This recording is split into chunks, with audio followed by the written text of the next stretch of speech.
It all starts in Qinghe City, where rumors are spreading like wildfire about the notorious Wuji sect, infamous for their gruesome demonic arts. Fear grips the city, but some reassure the crowd that righteous cultivators have arrived to destroy the sect. Meanwhile, a mysterious figure passing by overhears everything with some kind of secret technique. He pauses, tilts his hat and turns back. He mutters, "Looks like I can't stay here for long. I've been hunted by these bastards for over a year now. What a pity to live like this." That's Chu Xian, our protagonist. And guess what? He's an inner disciple of the Wuji sect. The sect that sends people and righteous cultivators into a frenzy. But as I mentioned, he's not even from this world. Chu Xian is an earthling who got ice-skate into the Chagzun continent with no family, no background, no cheat system, no maxed out stats, and no girl. Poor guy. But our MC isn't having it, so he took matters into his own hands, walking the dark path of demonic cultivation. Through sheer grit and ruthless determination, he clawed his way into the Wuji sect, the largest and strongest sect in Yugua. To survive, he mastered everything: worm cultivation, poison arts, disguise, corpse puppetry, you name it.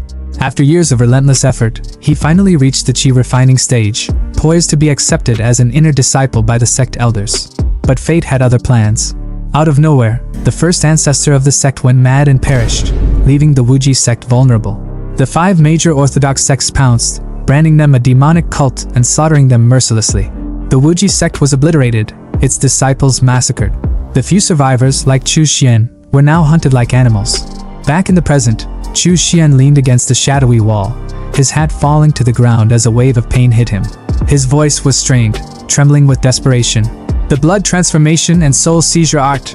It needs so much blood essence, feeding the worms flesh and blood. If I don't get resources soon, the backlash will kill me. But he gritted his teeth, pushing himself forward. A cold resolve filled his gaze. Today, he was going to meet someone, a surviving junior disciple, his only hope to replenish his resources. He turned back to a bar behind him and spotted a figure cloaked in blue sitting alone. The figure seemed to shift uneasily as Chu Xian approached. With a nervous smile, the junior disciple greeted him cautiously. "Brother Chu Xian, you're finally here. You don't look well. Are you alright?" Chu Xian's gaze was cold, his piercing eyes betraying no emotion as he cut straight to the point. "Have you brought the items?" The junior brother hesitated, glancing around nervously, his hands trembling slightly. "Brother, you're still practicing our sex techniques? If the orthodox sects find out, you're dead." Chu Xian's expression darkened, a sharp edge cutting through his words as he replied, his tone icy and laced with frustration. "They've already sentenced us to death. Whether I cultivate demonic arts or not, what difference does it make?" The junior disciple's hands fumbled as he handed over a bag of demon beast blood beads, their crimson glow reflecting in Chu Xian's eyes. But then, a chill ran down his spine. His instincts screamed at him, his body tensing as he discreetly activated his listening technique. The tiny snail embedded in his ear came alive, and what he heard sent a surge of cold fury through him. "Using a traitor to lure out these Wuji stragglers. It never fails. Once we capture him, strip him of his belongings and drain him dry, we'll be rich." Betrayal. Chu Xian's knuckles turned white as he clenched the beads, his calm exterior masking the storm brewing within. "Junior brother, I still need the blood spirit pills. Can you get them?" Xian's voice was calm but commanding, his cold gaze fixed on his junior brother. The younger man hesitated, shifting uncomfortably before responding. "I do have some, but they're usually for Foundation establishment cultivators." His voice trailed off as realization struck, and his eyes widened with excitement. "Could it be that you? Have you found Uncle Lu and the others?" He shot to his feet, his excitement almost tangible. But Xian's expression didn't waver. Instead, his gaze grew sharper. "Don't ask questions you shouldn't." His voice was as cold as ice, leaving no room for argument. "If you have the blood spirit pill, take it out quickly." The sudden chill in his tone froze the younger man in place, but anger quickly replaced the excitement in his eyes. "The blood spirit pill is expensive," the junior brother snapped, his voice rising. "Senior brother, you probably can't afford it, can you?" But then, a sly grin crept across his face as he leaned in slightly, his voice dropping to something more calculated. "If you take me to Uncle Lu, and we get protection from a foundation-building cultivator like him, I'll give it to you for free." He paused for a moment to let his words sink in before adding, "I'll even throw in a middle-grade spirit stone." A middle-grade spirit stone, worth 100 low-grade spirit stones. The offer wasn't a small one, but Xian didn't flinch. His lips curved into a faint grin as his hand reached for his chin, his expression unreadable. "Although the risk is high, seeing how sincere you are." He handed over his own middle-grade spirit stone with an air of calculated calm, his smirk hinting that he already had a plan brewing to get it back. Without another word, the two left the bar, the tension between them simmering under the surface. From the shadows, a group of men watched their departure with sinister smiles. Liang went with him, their leader said, his voice dripping with malice. "Unexpectedly, today we've caught a big fish." His grin widened as he continued, "If we capture another foundation-building cultivator, the rewards will be incredible. Not just the sect's merit rewards, but even the dead's assets would be worth far more than wasting time on self-cultivation." The men chuckled darkly, their eyes gleaming with greed as they moved to set their trap. At the temple, the atmosphere grew heavier with every step down the underground tunnel. The damp air clung to their skin, and the flickering torchlight cast eerie shadows on the walls. Junior brother broke the silence, his voice tinged with both admiration and unease. "Senior brother is still the most reliable. This small courtyard and the underground tunnel are truly flawless. But how much longer do we have to walk?" His voice wavered slightly as he glanced around, the growing darkness gnawing at his nerves. "We're almost there," Xian replied, his tone steady and emotionless. But then, he stopped abruptly, turning back to face his junior brother. His crimson eyes glowed faintly in the dim light, and his lips curled into a chilling smile. "But if you're in a hurry, junior brother," his voice dropped, dripping with malice. "Senior brother will accompany you for a while then?" Before the younger man could even process the words, Xian struck. The force of the attack was brutal, sending the junior brother flying backward. His body crashed through the temple doors, splintering wood and stone, before skidding across the rough stone floor outside. The ambushers outside are confused and shocked, unable to do anything, so they rush to their injured ally. Blood smeared the ground as Liang struggled to lift his battered body, his voice weak but urgent. "Downstairs." His words came out in gasps as he pointed a trembling hand toward the temple. "Chu Xian and Lu Jinxiong are both downstairs. Don't worry about me, don't let them escape." The ambushers outside sprang into action at his words. "Rush in. Kill everyone," their leader barked, his voice sharp and commanding. They stormed down the stairs, but as they reached the bottom, they froze at the sight before them. A shriveled corpse lay sprawled on the ground, its skin clinging to the bone, as if it had been drained of all life. "Huh!" someone muttered, their voice trembling with confusion. "Master, there's a dry corpse here." The leader stepped forward, his expression darkening as he crouched beside the body. With a flick of his magic, he analyzed the scene, his voice grim as he whispered, "How brutal. The skin and scalp have been peeled off." His eyes widened as the realization hit him like a thunderclap. "Is this Liang?" His voice cracked with panic as he shot to his feet, his gaze darting toward the stairs. "The one outside is Chu Xian. Head back. We've been tricked." Far away, outside Jinghe City, Xian tore off the human leather mask, his face twisting in disgust as he tossed it to the ground. "The temporary human leather mask is really uncomfortable to wear," he muttered to himself. His eyes narrowed as he reflected on the events that had just transpired. "Thanks to the listening bugs, I was able to figure out the ambush in advance and see through Liang's betrayal." His voice was calm, but a flicker of bitterness lingered in his tone. "But even if I can escape for now, how can I escape forever?" He gazed into the distance, his thoughts growing heavier. "Am I supposed to join those orthodox sects as well? No, it's not possible. If I changed my path to the orthodox sect, I'd have to discard all my previous cultivation, which carries a high risk of backlash. More than that, with my aptitude, cultivating righteous techniques might mean I'd never even reach the foundation building stage. Only demonic arts, with their low thresholds and quick results, can give someone like me a chance at immortality." His voice was steady, filled with quiet determination. Later, in a glowing cave, Chu Xian examined his spoils, his hands trembling with anticipation. Among them was a mysterious artifact from the Wuji sect's treasure vault. As he activated it, a vision of a ruined, apocalyptic city appeared, sending a jolt of shock through him. "Why does this look like Earth? My Earth, but destroyed. What the hell happened?" Before he could react, the artifact pulled him in, and he stumbled into the desolate wasteland, his eyes widening in horror at the scene before him. A zombie gnawing on a corpse. "Zombies? What the hell is this?" The undead swarmed him, their groans chilling his blood, but Chu Xian's survival instincts roared to life. Blood-red worms erupted from his hands, slicing through the zombies with savage precision. He watched in stunned amazement as the worms thrived on the zombies' flesh, a twisted hope igniting within him. "Wait, could zombies count as living beings? If I use their flesh and blood to cultivate my techniques and feed the worms?" His dark grin returned, his heart pounding with exhilaration as the worms feasted. "This entire city, No, this entire planet will become my resource pool. Killing zombies won't provoke heavenly punishment. I can cultivate freely. I can finally pursue what I never dared dream of before. Immortality. As more zombies charged toward him, Chu Xian stood tall, his blood worms writhing in anticipation. His voice was calm but resolute, filled with unshakable determination. Eternal life, no matter the cost. On a mountain of rotting zombie corpses, Chu Xian stood tall, his long robe stained with blood and his crimson eyes gleaming with satisfaction.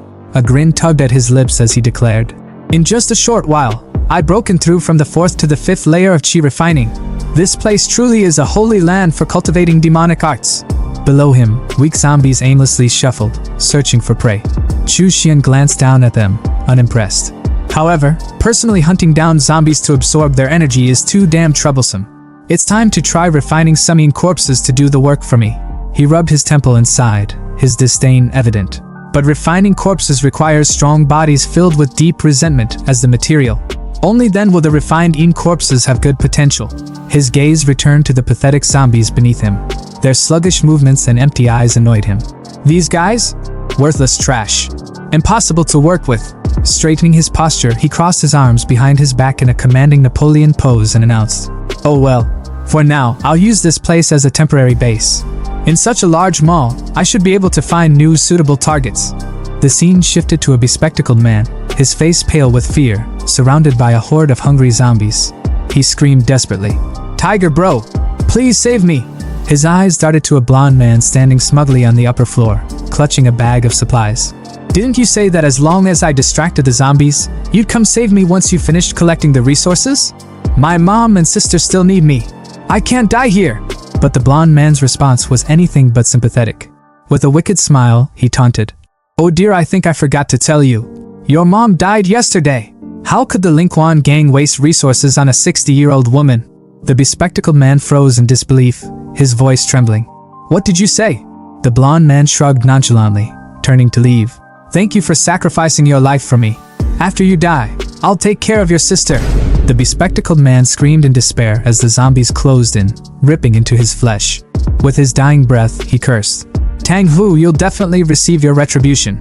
But Tang Hu, the blonde man, only chuckled darkly as he dashed off with his supplies. "Humph, what retribution? The rules of this world have always been survival of the fittest." Unbeknownst to him, someone was watching. From the shadows, Chu Xian observed the scene with a calculating gaze. A twisted plan formed in his mind as he muttered to himself, Wait a moment, this man's physique is quite impressive. Perfect material for refining a corpse." Tang Hu stopped in his tracks, sensing danger. He turned to see Chu Xian standing eerily still, his strange outfit and aura instantly filling him with unease. Pulling out a dagger, Tang Hu snarled, "Who the hell are you?" Chu Xian's lips curled into a sinister smile. "I mean, your physique is quite good. You'll make a fine servant for me." Tang Hu's face twisted in anger. "You're courting death," he roared, lunging at Chu Xian with his dagger. But before the blade could reach its target, a red flash sliced through the air. Tang Hu stumbled back in shock, staring at his broken dagger. The source? A bloodworm, writhing and biting the blade into pieces. Tang Hu clutched his bleeding palm, his confidence shattered. Fear crept into his voice as he thought, "This man, he can control insects? Is he a transcendent being too? There's no way I can beat him." Quickly shifting tactics, Tang Hu put on his most charming smile. "My brother-in-law is Zhao Hong of the Linquan gang. For his sake, let me go. You can even have this bag of supplies." Chu Xian raised a brow, unimpressed. "The Linquan gang?" Tang Hu nodded eagerly. "Don't you know? The Linquan gang is the largest organization in Dongwu City. My brother-in-law, Zhao Hong, is the leader and a transcendent. He's 10 times stronger than me." Chu Xian chuckled darkly, his voice laced with mockery. "If he's only 10 times stronger than a mere mortal like you, then there's nothing to worry about." Before Tang Hu could respond, Chu Xian's bloodworms lashed out, binding him in midair. Tang Hu screamed in terror as he was dragged toward a golden ritual cauldron, surrounded by glowing red sigils and 4 skulls. "Once I use my secret technique on you," Chu Xian explained coldly, "you'll become a sturdy corpse soldier." Tang Hu thrashed against the bloodworms, his voice breaking. Wait. We have no enmity between us. Why are you trying to kill me?" Chu Xian leaned in close, his voice a chilling whisper. "Didn't you just say? The rule of this world is survival of the fittest. Killing someone like you won't even diminish my karma." With a flick of his finger, Chu Xian released Tang Hu into the bubbling cauldron. Tang Hu's screams of agony echoed through them all, fading as his body dissolved into the boiling liquid. Moments later, blue liquid shaped like skulls dripped from the cauldron's edges. Chu Xian watched with gleaming eyes as the refining process began. You're simply perfect for refining into a Yin corpse. The Vajra corpse refining technique of the corpse puppet sect will make you impervious to blades and spears, with immense strength. Once complete, you'll rival a Chi refining stage cultivator. 3 days later, a red hand with sharp claws emerged from the cauldron. Tang Hu had been reborn, a grade 2 corpse soldier with glowing red eyes and a fiery crimson light burning in his stomach. Chu Xian clapped his hands, grinning. I can't believe my first corpse refinement was such a success. Summoning a magical tool in the form of a red tower. Low-grade magical tool, Corpse Nurturing Tower. Used for storing, nurturing, and appraising Yin corpses, Chu Xian shouted. Appraisal! The tool analyzed the new Yin corpse and returned its details. Grade 2 Corpse Soldier. Innate spells, Bloodthirst Technique, Golden Light Incantation. Chu Xian couldn't hide his excitement. Not bad! It's not only reached Grade 2, but its innate spells complement each other perfectly.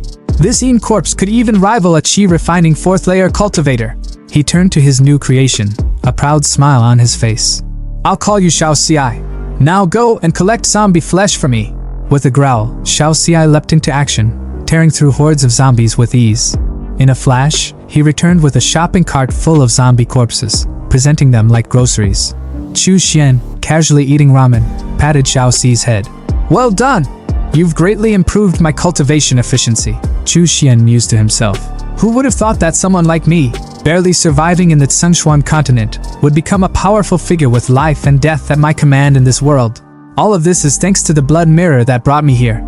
His expression darkened slightly as he glanced at the now pitch-black mirror. It's unfortunate that the teleportation stopped working, but no matter. I'll continue to cultivate my demonic arts on this zombie-infested planet.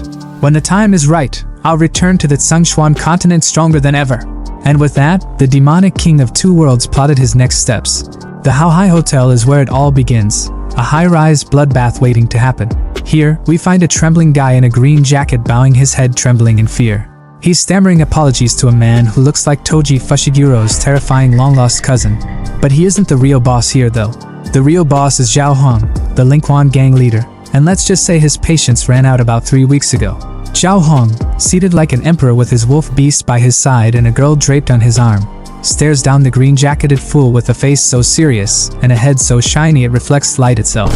You promised me you'd find out what happened to Tang Hu within half a month, he growls, his voice low and menacing. The guy in the green jacket, practically collapsing under the pressure, drops to his knees, begging, Boss! But Zhao Hong isn't having it. He leans forward, his tone sharp enough to cut steel. It's already been a month! The room feels like it's shrinking, the air heavy with tension. Zhao's wolf beast steps closer, teeth bared, and the green jacket guy starts babbling like his life depends on it. Because, well, it does. Boss, I've found out. Brother who went missing at Xiranfa Mall, but it's dangerous there. 2 of my men already went missing investigating it, and I think there are advanced zombies there. You can't blame me. Only you, boss, can deal with those. For a moment, it seems like Zhao Hong might spare the guy. He even pets his wolf beast, looking almost thoughtful. You're right, he says, his voice calm like the eye of a storm. It's not your fault. After all, you're not a superhuman. Relief floods the green jacket guy's face as he stammers his gratitude. Thank you, boss. Thank you, boss. But Zhao Hong's calm snaps like a twig. His wolf lunges, jaws snapping, and in moments, the green jacket guy is nothing but a meal. Zhao wipes his hands clean of the useless, ordinary person, and turns to his right-hand man, Wang Bao, the one who looks eerily like Toji. Dead or alive, find him. Take De Huang and Air Hay with you. We're going to Xiranfa Mall. Cut to their tank-like car roaring through the zombie apocalypse. The Lingquan gang makes an entrance like a wrecking ball, smashing through hordes of undead like they're nothing but speed bumps. By the time they reach Xiranfa Mall, the parking lot is littered with mangled zombie corpses. But something feels off. The air is too still, too clean. Zhao Hong steps out, his 2 wolf beasts, one gray, one golden, at his side. His eyes narrow as he surveys the scene. Strange. The zombies here. His voice trails off as he orders his wolves to scout ahead. You 2, go in first and check things out. The beasts obey, their growls echoing through the eerily silent mall. As Zhao follows, a strong, unmistakable scent of blood hits him like a slap. His gaze snaps to a row of metal barrels, and his expression hardens. What the hell are these things? Before he can make sense of it, his golden wolf barks violently, its eyes fixed upward. Zhao looks up and freezes. Dozens of zombie corpses hang from ropes, swinging like grotesque decorations. His lip curls in disgust. What kind of pervert? Is this really something a human could do? Could it be that Tang who was defeated here? Wang Bao, ever the loyal second in command, looks to his boss for direction. Boss, what should we do now? Zhao's face darkens, his aura igniting with a blue flame of pure fury. Whether it was done by Black Blade Security or someone else, he snarls. This debt cannot be settled just like that. His voice booms through them all. Daring to mess with Zhao Hong's underlings from the Lingquan gang is the same as messing with me. I won't rest until I find the culprit and turn them into a dried corpse. Meanwhile, in an entirely different plane of existence, we shift to the MURIM world, a place where spiritual energy flows like a river and grudges are settled with blood. Within a cave on the Tsengshuan continent, a purple glow fills the darkness. Out steps Chu Xian, our boy, looking as fresh as a villain straight out of a power-up montage. He stretches, breathing in the abundant spiritual energy. I'm back, he declares, his voice dripping with confidence. But of course, trouble is already waiting for him. A group of Shenwang family goons stands at the ready, swords drawn and eyes burning with vengeance. Their leader snarls, Chu Xian, you're really running. Last time, you escaped right in front of Xu Shirquan, and we were punished for it. But now, there's no way out. Chu Xian doesn't even flinch. Instead, he smirks, his tone laced with mockery. A few fifth-level Foundation establishment grunts dare to make noise in front of me? What arrogance! The leader's patience snaps. Attack! They roar, and the group surrounds Chu Xian, blades gleaming. Big mistake. Chu Xian's hands move in a blur, and with a sinister grin, he unleashes his upgraded blood steel threads. Long, crimson worms shoot from his palms, tangling the ambushers midair like marionettes in a twisted puppet show. Screams fill the cave as one of them shrieks. How can this be? Weren't you only at the 4th level of Qi refinement? Chu Xian laughs darkly. Your information is outdated. My cultivation has already reached the 6th level of Qi refinement. The leader stares slack-jawed. That's impossible. It's only been 3 days. How can you break through the 6th level? Chu Xian's mind races. Wait, 3 days? He calculates quickly. I've been inside the Blood Mirror world for a month, yet only 3 days have passed here. The time difference must be about 10 to 1. Out loud though, he's all business. Let me ask you, besides you few, are there any other reinforcements pursuing me? Did that Foundation establishment master of yours come as well? When his question is met with silence, he tightens his grip on the threads, splitting one poor soul into bloody chunks. Answer me, or this will all be your fate. Terrified, the remaining ambushers spill everything. We're the only ones here. There's no other reinforcements. Master thought a few of us could handle you, so he didn't come. Chu Xian's smile turns cold. Really? Then I don't need to worry. The ambushers dare to hope. You said you'd let us go. But Chu Xian interrupts, his threads slicing through them like a butcher carving meat. Blood splatters the cave walls as he licks the crimson from his hands, a satisfied smirk curling his lips. Did you actually believe that? After all, I'm the ruthless, cold-blooded demon Cultivator. Watching his blood worms devour the remains, Chu Xian reflects on his recent gains. Blood Mirror. I only had a single bloodline, and now, not only has my cultivation reached the 6th level of Qi refinement, but I've also mastered the innate technique Blood Nourishment. On top of that, I have a 3rd level zombie as a trump card. He steps out of the cave, now standing on a cliff overlooking the kingdom below. His gaze sharpens. I must break through the realms even faster to extend my lifespan. The blood furnace on the zombie world provides endless resources, but I still need materials from the Tsengshuan continent. The next time the blood mirror gains energy, I'll have to restock before that. The bustling energy of Tsengshuan market was almost overwhelming, with the air thick with haggling voices and the aroma of rare herbs and exotic wares. Chu Xian strolled through the crowd, his mind preoccupied. He silently calculated his inventory, thinking about the materials he'd gathered for refining the corpse. He had the rare heavenly treasures locked down, but the most essential item? Nowhere to be found in the usual markets. He'd need to dig deeper, find the right channels. His thoughts were abruptly interrupted when his sharp eyes caught something familiar glinting under the sun at a vendor's stall. His heart skipped a beat. What the hell? That's the Wuji Sects token, the withered bone. His eyes narrowed as he approached the vendor, his face a careful mask of indifference. Fellow Taoist, he said casually. How much for one of those Tsilong melons over there? The vendor, a rough-looking guy with a slick, gangster-like expression, glanced at him lazily. 7. No, 2 small spirit stones each. Chu Xian raised an eyebrow, incredulous. 2. What, is the melon skin made of gold, or is the flesh gold? You running a luxury market here? The vendor smirked. You think it's expensive? I think it's expensive too. But these melons? They're scavenged directly from the ruins of the Wuji sect. You won't find these anywhere else. Pick one for me. Chu Xian ordered, his tone sharp. The vendor grabbed a melon and handed it to him. Chu Xian inspected it, his expression critical. Does this ripen well? What about the seeds? The vendor looked slightly annoyed. I run a herb stand, not a melon farm. How should I know? Chu Xian's gaze darkened. I'm asking you, does it ripen well? The tension was palpable, and the vendor's demeanor shifted. He lowers his voice. If you're willing to pay top price, I've got even better quality stock in the warehouse out back. All right, Chu Xian said, his voice low but firm. Take me there. Once in front of his house, the vendor's tone became respectful. May I ask which senior brother I have the honor of speaking to? Chu Xian removed his hat, revealing his identity. Chu Xian. The vendor's eyes widened in disbelief.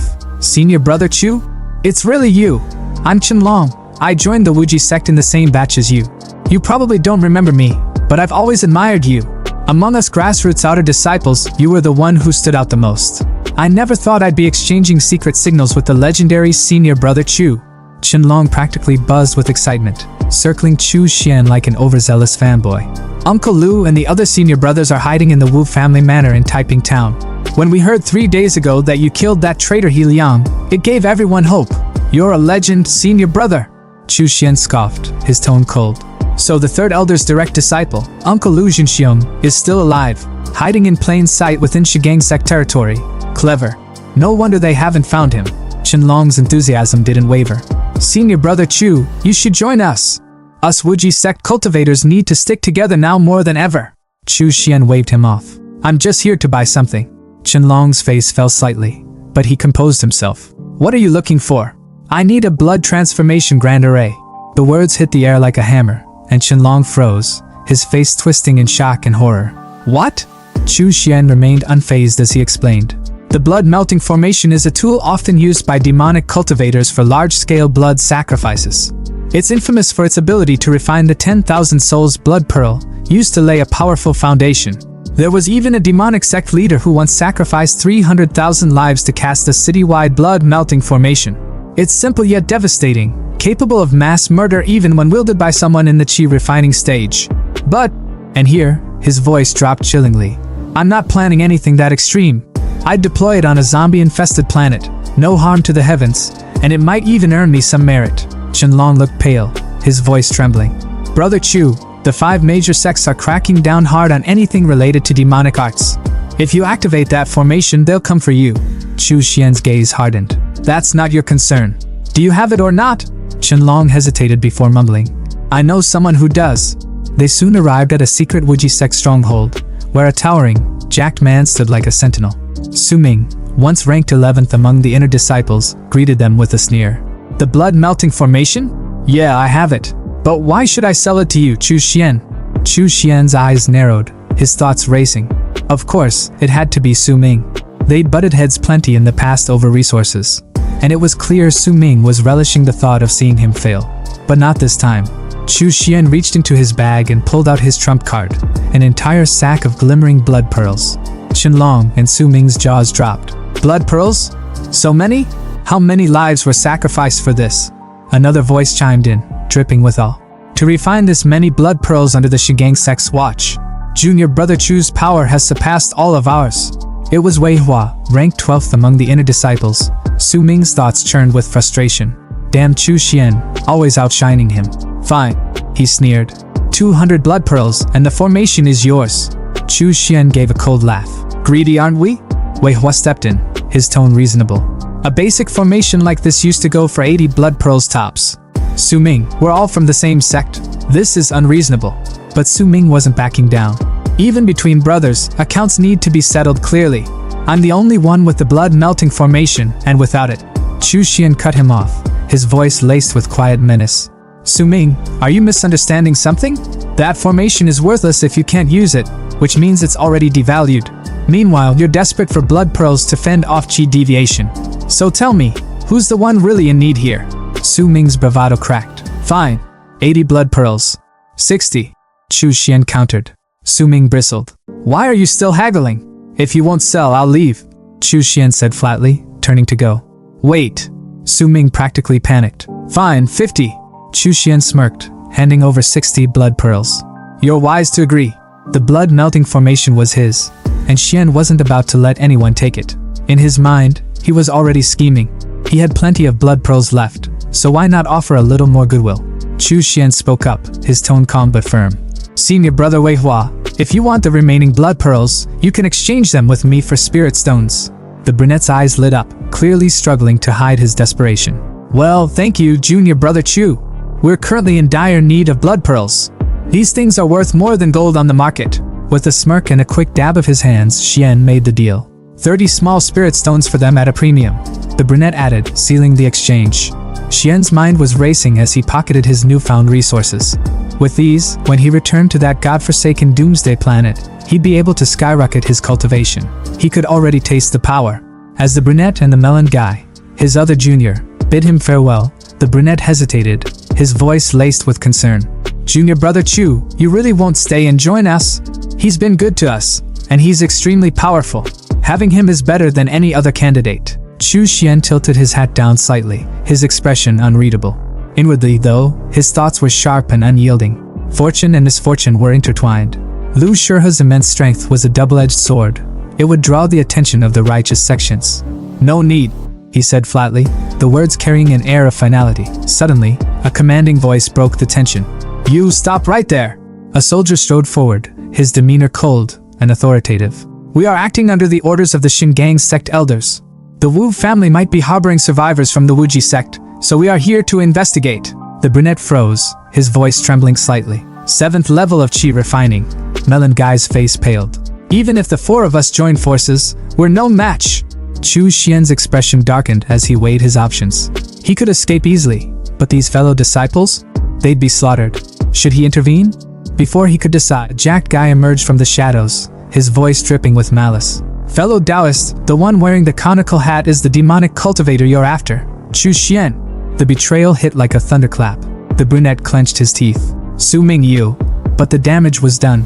Chu Xian slowly removed his hat, his eyes burning with anger and a tinge of regret. I'm still not ruthless enough, he muttered. Su Ming had tricked him again, and now, he had no choice. Tossing his hat aside, his true identity was revealed. Melon Guy's jaw dropped. What? The brunette's voice was a mix of fear and resolve. Senior brother Wei, junior brother Chin, we've been exposed. Retreat quickly, and I will cover you. Don't hesitate, he barked. The main force will likely arrive soon. Go and inform Uncle Lu to relocate. As the two fled, the brunette called back, his voice filled with gratitude. Brother Chu, your righteousness will not be forgotten. A soldier moved to chase them, but his commander held him back. Don't bother chasing. He's the same Chu Xian who escaped from Uncle Sunshire's hands last time. His head is worth far more than those nobodies. The commander turned to face Chu Xian, a mocking smile on his lips. I didn't expect you, a demonic cultivator, to sacrifice yourself for others? Chu Xian's eyes narrowed. Demonic cultivators prioritize profit. They're not difficult to kill. Perhaps keeping them alive could bring me greater benefits in the future. Why wouldn't I take advantage of that? The commander sneered. Ha! With your lowly cultivation level, what future do you have? Drawing his blade, he lunged forward, only to be stopped in his tracks. Blood worms surged from Chu Xian's palm, snaking toward the blade and rendering it useless. The soldiers around him faltered, their confidence waning. This guy, he's stronger than expected. 2 soldiers moved to flank him from behind, but Chu Xian's magical tower emerged, its blood-red claws tearing through their defenses with ease. The commander's confidence faltered as he stared at Chu Xian, his voice trembling slightly. What kind of monster are you? Chu Xian smirked coldly. Ridiculous. As a demonic cultivator, how could I not have some trump cards up my sleeve? Now it's your turn. Let's hope your storage pouch won't disappoint me. Meanwhile, at the Wu family's separate residence, chaos was brewing. Lu Jinxiong, the elder of the Wuji sect. What? You left Chu Xian there alone? Even though we are demonic cultivators, the sect has been destroyed. Now we're all in the same boat. His stern gaze bore into the jacked guy who had betrayed Xian. Besides, Chu Xian is one of the top 10 inner disciples and should be a great help. We should be united in this. The jacked guy stammered his excuse. This disciple was also forced by the situation. If not, we all would have been wiped out. Lu Junxiong wasn't convinced but didn't have time to argue. There's no time to say more. I sensed the aura of a Foundation establishment cultivator approaching, likely coming for me. The tension was palpable as the melon guy stepped forward. We will stay and stand with Uncle Master. But Lu Junxiong shook his head. No, with your current cultivation level, staying will be useless. You are the hope of the Wuji sect's revival. Your safety is the priority. I will hold them off here. His voice carried the weight of finality. Hear my command, all disciples, disperse and retreat immediately. Regroup at White Mang Mountain. The disciples hesitated, their voices filled with reluctance. Yes. Suddenly, an old man appeared, standing on his flying sword with a look of cold disdain. His chi radiated with deadly intent. Lu Junxiong, so you were hiding here? He sneered, charging his chi power into his finger. At a time like this, you're still thinking of protecting these demons spawn? Haha. Don't worry, my people have completely locked down Qinghe City.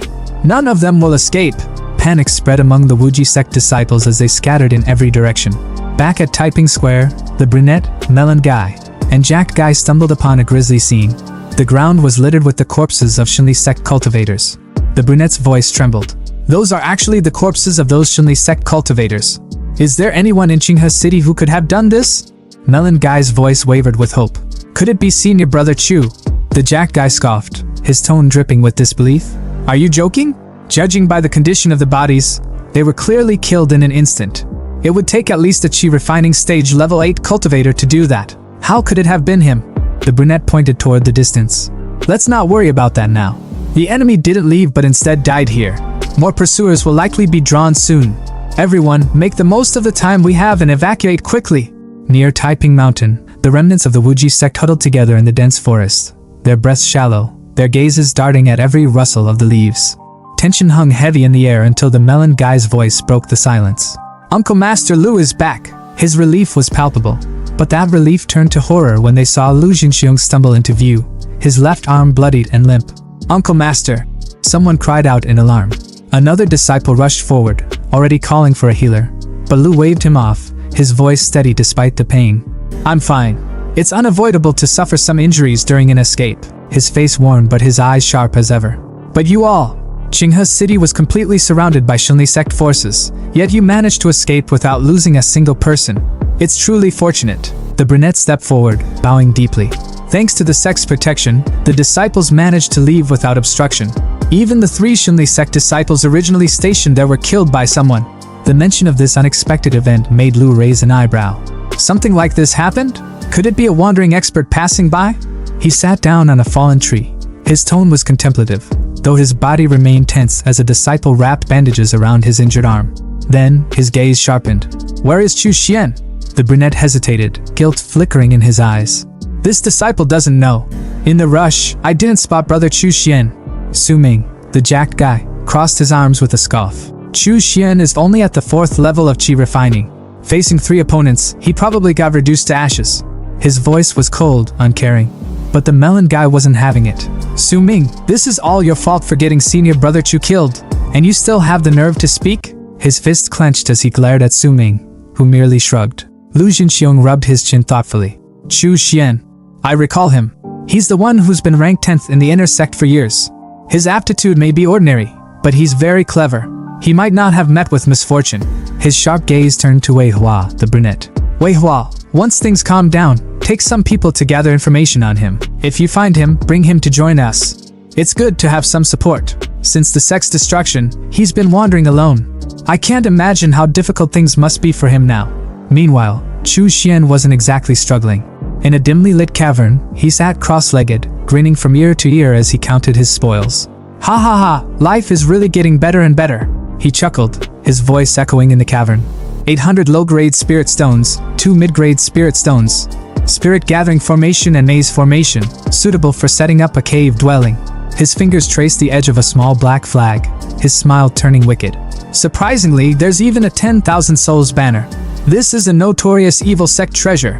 It's extremely harmful to one's karma. This mid-grade 10,000 souls banner must have required the slaughter of countless beings and the extraction of their souls to be refined. A righteous cultivator from the Xunli sect, actually greedy for its power, secretly kept it and refined it in the dark. His gaze darkened as he held the banner up to the dim light. However, it's perfect for me to take to the zombie planet, where there are plenty of zombies for me to extract souls from. Once the 10,000 souls banner is fully refined, tens of millions of ferocious ghosts will rise like a tide, becoming a powerful trump card. With a satisfied sigh, he stood up, stretching his arms. The items I need are all gathered. The blood mirror has been fully charged too. It's time to head back. With a flick of his wrist, he summoned the magical mirror, a portal of swirling purple energy opening before him. Zombie planet, here I come! On the other side, however, he was greeted with a scene that made his jaw clench. Smoke billowed from what remained of his base. The barrels of supplies he'd so painstakingly gathered reduced to ash. He crouched by the smoldering remains, his voice low and seething. Let me calculate the time. I should have left here about 2 months ago. But things shouldn't have turned out this way. His eyes narrowed as he inspected the damage. Corpses wouldn't do something like this. Someone deliberately set the fire. If I had known, I would have refined a few more corpses to guard the place. His fist tightened, his teeth grinding in frustration. My snack reserves, all burned to ashes. Whoever did this didn't even come here to loot supplies. They just set a fire for no damn reason? Summoning his magic tower, he called out. Xiaohu, report to me. Come here. Elsewhere, a couple knelt on the ground before Toji, their faces pale with terror. Don't kill us. We really haven't seen anyone going in or out of the mall.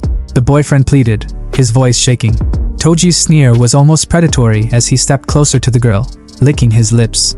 Oh no, perhaps there's still some use for you after all. The girlfriend's eyes widened in horror. No, please, she begged, her voice cracking.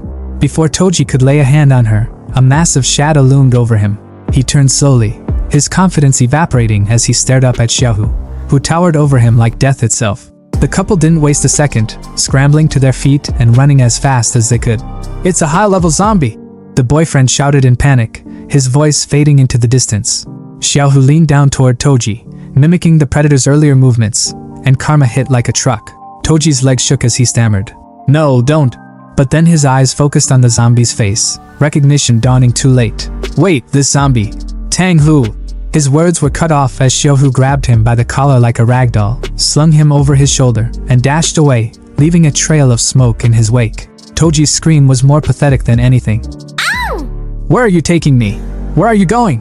Xiaohu didn't answer, of course, but when they arrived at Chu Xian's hideout, Toji was unceremoniously slammed to the ground, his head pinned under Xiaohu's massive hand. Chu Xian turned, his eyes lighting up with amusement. How you're back so soon, Xiaohu? He patted his undead companion affectionately, as if he were a loyal dog. Toji, trembling on the ground, stammered, Who are you? And why can you control Brother Hu? Chu Xian tilted his head, unimpressed. So what if I can? You know Xiaohu? Could it be that you're also part of the same gang? Was it your people who burned down this place too? Toji, shaking but still have the balls to say, Yes, so what about it? Chu Xian's expression darkened, his tone turning icy. I haven't caused any trouble here yet, but instead, others have already troubled me. His eyes glowed crimson as his aura intensified. If I want to cultivate in peace in this world, I'll have to deal with these annoying little dogs first. He leaned in, his voice dripping with malice. I just wonder how much corpse refining material they can provide me. Toji's voice cracked as he asked. Corpse refining? What does that mean? Chu Xian smirked. How about you first tell me all the intel you have on the gang? Chu Xian's spirit-capturing eyes glowed with an eerie intensity as he locked his gaze onto Toji, the man's pupils dilating like a puppet under command. Toji's voice trembled, spilling the truth as if his very soul had been wrenched open. My name is Wang Bao, he confessed, his words robotic and devoid of resistance. A trusted subordinate of Zhao Hong, the Spirit Dog Gang's boss. Our base is in the Grand Hotel. The mall was burned down when we came to look for Brother Hu. Meeting the horrifying scene, the boss ordered us to fire and destroy everything. Chu Xian's cold stare didn't waver.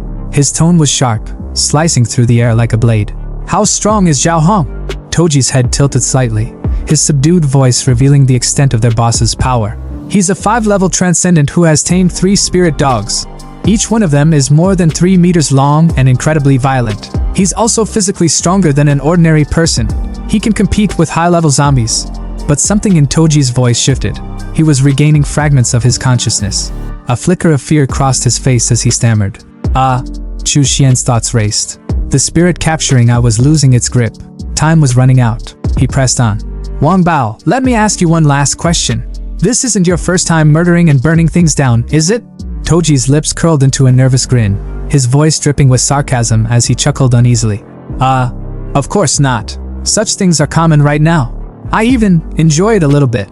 Ha ha ha ha. His laughter was hollow, but the moment was short-lived. Chu Xian's expression darkened, his voice icy as he delivered a final, chilling verdict. In this case, there is no need to refuse your excellent corpse refining material. Panic surged through Toji as the realization hit him like a brick wall. His scream pierced the air. What did I do just now? But there was no mercy to be found.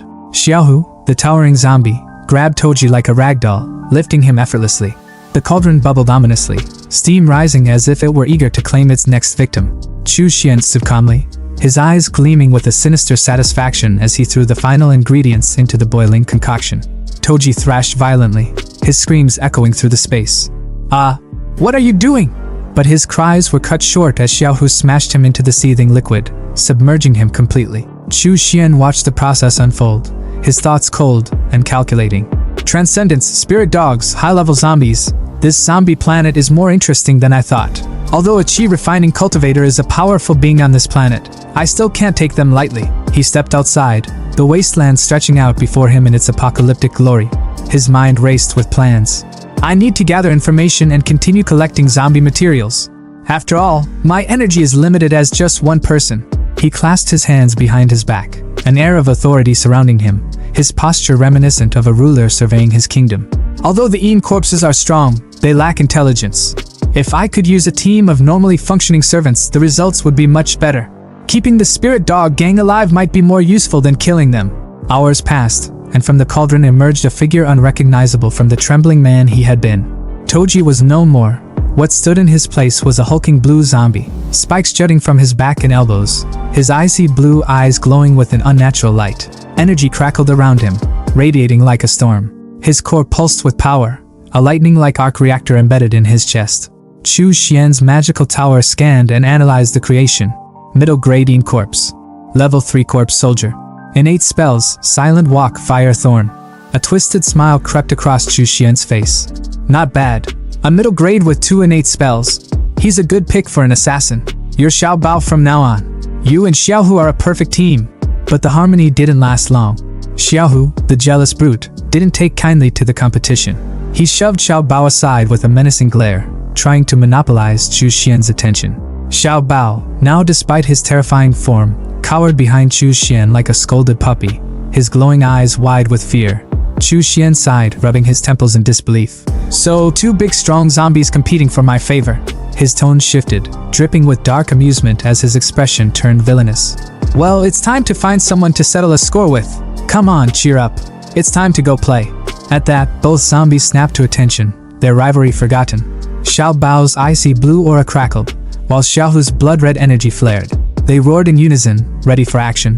The scene shifted to the Grand Hotel, its entrance a chaotic mess, with debris scattered everywhere. Inside, the spirit dog gang lounged carelessly, their guard down. A man with braids slapped a card on the table. 3! He barked, his voice triumphant. Across from him, a man with a mohawk laughed as he played his hand. 4-2! Haha, you'll lose! The room reeked of alcohol and stale smoke, their laughter echoing through the space, until the garage door exploded.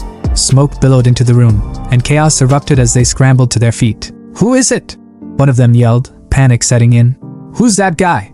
And what's with that outfit? A cosplay? Through the haze, Chu Xian emerged, his voice calm but commanding. I am the Spirit Dog Gang's new boss. His words hung in the air for a moment before one of the gang, a man in a durag, burst into laughter, tossing his drink at Chu Xian. So funny! Where did that fool come from? But before the liquid could touch him, Xiaohu intervened, smashing the bottle into shards with a single swipe. The gang froze, their confidence evaporating as the realization hit. A high-level zombie, one of them stammered. Chu Xian's expression hardened as he surveyed the pathetic group. These idiots are a waste of resources if they are left alive. His gaze shifted to Xiao Bao. Take care of him. Without hesitation, Xiao Bao leaped into action, his movements swift and lethal. He tore into the man with the durag, ripping his arms apart with a sickening crunch. The gang recoiled in terror as Chu Xian's voice cut through their screams. If you don't want to end up like this, tell Zhao Han to come out quickly. The tension was palpable as one of the gang members stammered. You don't kill us. I'll call the boss right away. Moments later, the heavy thud of boots echoed as a group approached, armed and ready for battle. At the center of the group stood Zhao Hong, flanked by 3 spirit dogs, 2 gray beasts and a massive golden one. Zhao Hong's voice was calm but laced with menace. "You're looking for me?" Chu Xian's eyes narrowed as he studied Zhao Hong, his mind analyzing every detail. "Is that a transcendent?" There is indeed energy fluctuating in his body. Although it's weaker than spiritual energy, it's still different from ordinary people. If he's refined into a Yin corpse, he'll definitely be extremely powerful. The stage was set, and the battle was about to begin. Zhao Hong's voice rang out, sharp and brave. "Who are you, and what do you want from me?" His eyes darted around nervously, the tension thick enough to choke on. Across from him stood Chu Xian, calm, composed, and exuding a quiet confidence that was far more terrifying than rage. His smirk was sharp, the kind that made your stomach twist. "The mall is my territory," he said, voice smooth as silk but laced with venom. "You burned it down, so of course, I'm here to settle the score." Zhao Hong's stomach churned as his mind raced. Did he put those corpses in the mall? Such a cruel practice. Is he also a transcendent? No, he's something far worse. And he can control zombies? What kind of monster is this? His palms were sweaty, his thoughts spiraling. But he forced himself to speak, his voice wavering. It's just a misunderstanding. I can have people prepare another shopping mall for you." But Chu Xian didn't even flinch. He tilted his head slightly, his smirk growing wider, almost mocking. "I heard most of Dongwu City belongs to your gang, so one shopping mall won't be enough." The casual way he said it made Zhao Hong's blood run cold. "So, what else do you want?" Zhao Hong snapped, his voice rising, trying to claw back some semblance of control. "I advise you to be wise and back off while you still can. We, the Spirit Dog Gang, won't accommodate you forever." And yet, Chu Xian remained unfazed, his calm demeanor only fueling Zhao Hong's panic. "I want your entire gang," Chu Xian said simply, as if it were the most natural thing in the world. That was the last straw. Zhao Hong's face twisted in fury, his pride flaring up like a cornered animal. "You're not accepting the toast only to be forced to drink a forfeit," he shouted, his voice trembling with rage. Turning to his wolves, his loyal beasts flanking him, he barked. "Da Huang! Hei! Xiao Bai! Go! Eat him alive!" The wolves didn't hesitate, their growls rumbling like thunder as they charged at Chu Xian, but Chu Xian didn't move. He simply stood there, watching, as a golden light suddenly flared to life around him, shimmering like an impenetrable shield. The first wolf lunged, its powerful jaws clamping down on the light, only for its fangs to shatter like glass. The beast yelped in pain, thrown backward by the force of the shield. Zhao Hong's eyes widened in disbelief. "What the hell is that?"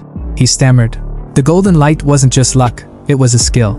Xiao Hu, one of Chu Xian's loyal zombie servants, had activated Golden Light Incarnation, a skill that made Chu Xian untouchable. Before Zhao Hong could fully process what had happened, another figure appeared behind him, silent as a shadow. It was Xiao Bao, another of Chu Xian's zombies, moving with the precision of an assassin. His eyes burned with a cold, deadly light as he unleashed his ability, Yin Fire Thorn. The attack was aimed straight at Zhao Hong's back, but one of the wolves, loyal to the bitter end, leapt in the way, taking the brunt of the blow. The golden wolf collapsed, its fur scorched and smoking, and Zhao Hong staggered back, his mind spiraling into chaos. Thoughts were a frantic mess. It's Wang Bao, and the missing Tang Hu. What's going on here? He killed my spirit dog in one move. That's not something a normal high-level zombie can do. Hei! Xiao Bai! Protect me! Zhao Hong screamed, his voice cracking with desperation. But even his remaining wolves hesitated, their instincts screaming at them to back down from the overwhelming power radiating from Chu Xian and his undead servants. Chu Xian's voice sliced through the chaos, calm yet dripping with menace. "Do you still want to use your dogs to block the blows for you? Even animals know to bow down to me. Do you want to become their next scapegoat, or will you be my subordinate?" His words hit like a hammer, the weight of his dominance undeniable. But Zhao Hong wasn't ready to give up just yet. His pride reared its head one last time, and with shaking hands, he pulled out a pistol. "Don't celebrate too early. No one can take my spirit dogs or my gang from me," he shouted, his voice trembling with rage and fear. He raised the weapon, aiming directly at Chu Xian. "Die!" The gunshots echoed through the air. Bam! Bam! Bam! But the bullets never reached their target. From Chu Xian's body, steel blood worms erupted, coiling through the air like living shields. The bullets ricocheted harmlessly off them, the projectiles flying back into Zhao Hong's own men. Screams filled the air as his subordinates fell, their lifeless bodies hitting the ground with sickening thuds. Zhao Hong's hand went limp, the gun slipping from his grasp as he stared in horror. Chu Xian tilted his head, his smirk returning. Is this your last resort? I was hoping for something more impressive. Zhao Hong's legs gave out, and he dropped to his knees, his voice breaking as he begged. The spirit dog gang is yours. Please, spare me. Chu Xian's smirk didn't falter. He stepped closer, his eyes cold and calculating. This spirit dog gang is useful to me, so I'll take it from your hands. And I'm also going to use your body. Zhao Hong's face turned a deep shade of red, and for a moment, his fear was replaced with sheer confusion. Although I don't like men, if you're adamant I can, he stammered, his words trailing off awkwardly. Chu Xian's expression twisted in disgust. Don't get me wrong, I'm not into men either. He turned to Xiao Bao, dismissing Zhao Hong entirely. Tie him up. Then, to Xiao Hu, he added, I'll leave these 2 dogs to you. The remaining gang members, trembling with fear, fell to their knees, bowing their heads in submission. Master! They cried, their voices trembling with sincerity. Chu Xian smirked again. Right. You should read the room properly. 10 years ago, the sea star's spirit exploded, unleashing a wave of energy that reshaped the world. Most people couldn't withstand it. Their bodies twisted and mutated, turning them into bloodthirsty monsters known as zombies. Among the survivors, a rare few gained extraordinary talents, their strength divided into 9 stages based on the number of cores in their bodies. Back in the present, Zhao Hong, now tied up and defeated, explained through gritted teeth. Donghu City, where we are now, is a small city in the Linjiang province. It belongs to the Flame Nation's centralized monarchy. There are only 2 powers here. One is the Spirit Dog Gang, and the other is the Black Security Company. Chu Xian listened carefully, his expression unreadable. That's all I know, Zhao Hong added, desperation creeping into his voice. Is there anything else you want to know? Whatever it is, I'll find it. Chu Xian waved a hand dismissively. Xiao Bao, take him to the medicinal bath. Zhao Hong's eyes widened.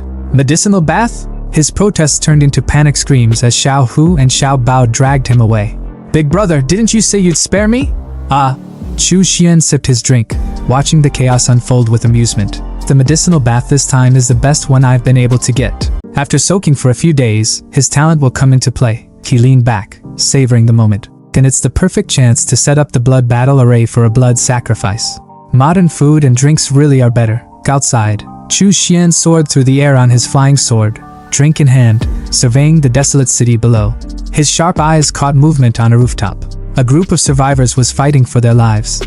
2 men strained to hold the door against the relentless pounding of zombies, while an old man stood behind them, trembling, clutching a white case to his chest. This stage 3 core was obtained at the cost of many lives, the old man whispered, his voice heavy with resignation. We can't lose it. Just take it and leave me. The man in sunglasses shook his head, his voice firm. Mr. Jing, you're the Linjiang Province Institute of Sciences chief. Your life is more important than ours. Don't worry, I've sent a rescue signal. The Black Security Company will send someone to pick us up. The old man sighed, his shoulders sagging. Alas, the world has changed. If you want to be rescued, it will be hard. The door behind them splintered and burst open. A wave of zombies poured through, their growls deafening. The 3 survivors froze, their faces pale with despair. We're doomed. Out of nowhere, a sword shot through the air like a damn missile, slicing clean through the zombie lunging at the guy in green. But that wasn't all. This wasn't someone and unmove, it was a massacre. The blade zipped through the horde, carving through every rotting corpse with terrifying speed and precision until the scene was eerily silent, not a single zombie left standing. Before anyone could process what just happened, a figure floated down from the sky like some ancient deity, his tone calm but commanding. It's quite lively here, said Chu Xian, as he landed gracefully in front of the stunned group. The survivors, still reeling from the chaos, scrambled to thank him, their voices trembling with gratitude. Thank you? Thank you so much for saving us, great one. But Chu Xian wasn't here for praise. His sharp gaze locked onto the white case the old man was clutching like his life depended on it. What's inside? Could it be that these zombies were after this? He asked, his voice laced with curiosity and authority. The old man froze, stammering as if he'd just been caught hiding a state secret. The 2 men flanking him immediately raised their guard, their expressions hardening. It's a level 3 psionic core, the old man finally sputtered, originating from a level 3 zombie bear. That caught Chu Xian's attention. His eyes narrowed as he stepped closer. Oh, let me see. Without waiting for permission, he released a steel blood worm, his personal nightmare fuel, and it slithered out to snatch the case right out of the old man's hands. The group tensed but knew better than to resist. Please don't take it away, the old man begged, his voice breaking with desperation. The Life Sciences Research Institute depends on it. With this, we have hope of researching a weapon to counter the zombies, which concerns the entire. Chu Xian cut him off with a glance, opening the case to reveal a glowing green orb. He examined it with a critical eye, unimpressed. So this is the energy core. It's not that impressive, he thought, his inner monologue dripping with disdain. The energy inside is nothing compared to the spiritual energy within a small spirit stone. Without a second thought, he tossed the core back to the old man, who fumbled to catch it, his face a mix of shock and confusion. Don't worry, Chu Xian said flatly. I'm not interested in things at this level. The old man could barely process what he just heard. A level 3 psionic core, insignificant?